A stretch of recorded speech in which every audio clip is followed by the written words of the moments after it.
За, юу хийж байгаа? Оо, залбирлын оройн дээд болсон.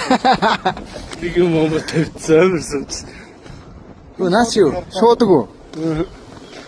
Ямар юм бэ? Хөөх. Ямар том юм. 1988 онд өвөр төчөөс ард одоо шүн төрүүлсэн. Нэг дээд өвгийн шуудаг юм. Даншиг арсан төгсөж гэсэн. Одоо эдний хүүгийн нэр ихгүй. Давгүй уус. Тийм үү. Том хүүгийнх нэр. Энэ одоо юу юм бэ лээ? Би энэ амтом нь үдсэн. Маа цогт эрдэнэ шүү дээ ангиарсан. Тий. Яг цогт эрдэнэрхөө л хүн байсан юм гэлээ. Тэгээ одоо миний гар эрх уруунд ингээд миний яг ингээд бүрэн дурж байгаа.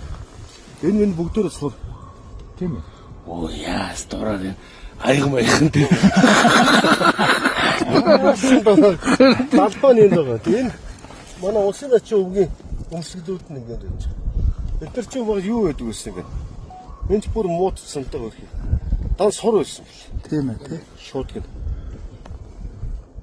Энэ бас л тэгтээ энэ дээд өвгийг гүйцэхгүй л дээ. Тэгээ бас том битээ тарган жаамаа гэж юм байсан. Яг бүксэн гардаг яг Тийм бэ. юу вэ тий? Яг тэр чинь нэг тэр хойдолтой юм ахын суудаг байсан. Дэшээ гарч ирсэн. Шуудгүй. Марцсан. Энэ сатаа хэлдэг. Намат хэлдэг. Нөгөөт чинь шүү дээ. Энд ч одоо Монгол ганц байгаа. Энэ ягаад ганц гэдэг нэг Чингисийн алтан уургийн бичээсээр угаасаа байдаг шүү дээ, тий. Гэхдээ энийг 1600 оны сүүлээр бичсэн яг гар өвчнөл юм байлээ. Тэгэхээр Монголын түүх манжийн дарлал орсоос хойш түүх байхгүй шүү дээ. Тэгвэл энэ дээр Монголын түүхийн 30 жилийн энэ сүлжээ байдаг байхгүй. Тэгээ энийг нэг олон юу улсаас аймагаас гоогаад энэ ч юу яг Чингис хааны алтан уургийн бичээс гэж. Энэ содар ном бичлээ.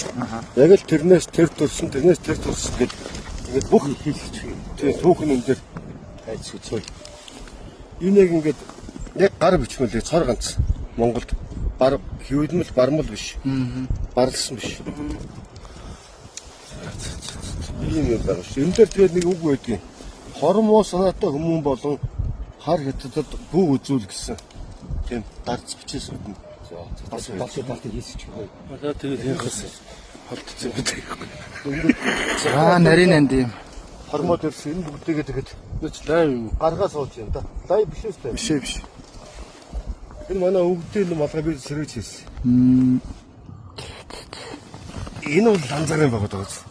Би баа ухтаа энэ лөө нэг шууд өр нь 2 лөө ижтэй өссөн жоохон бахт хөөхтэй энэ лөө. Одоо тэ ингэж харахаар